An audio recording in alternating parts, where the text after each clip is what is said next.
We talked about this in scarring alopecia, but traction alopecia, this is a very common one we see.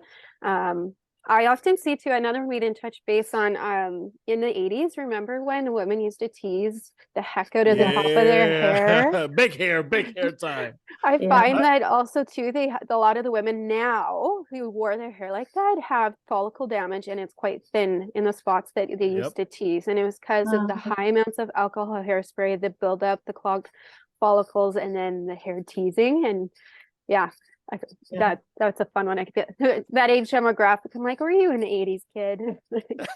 we are kind of 80s kids, so or 80s teenager. Were you an 80s fashionista?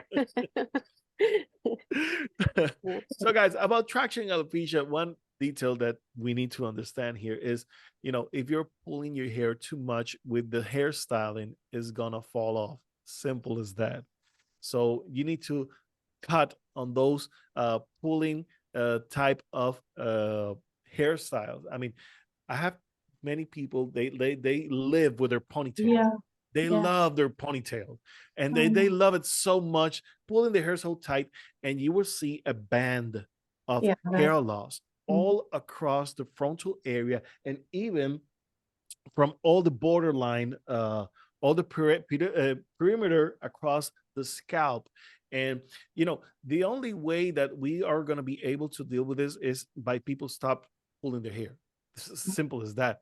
People need to stop pulling the hair. The same thing with braids. And we have people with they love their braiding and they look beautiful, but if it's too tight, it's too tight, and you need to loosen it up, man. You need to loosen them up, and until you do that, then we will only be seeing hair breakage and, of course, follicular damage across the area. So, and there's another one which we don't talk about too often, but even wearing baseball caps and bandanas. My husband was a trained chef for many, many years, and chefs often are wearing the bandanas, and that causes traction alopecia too.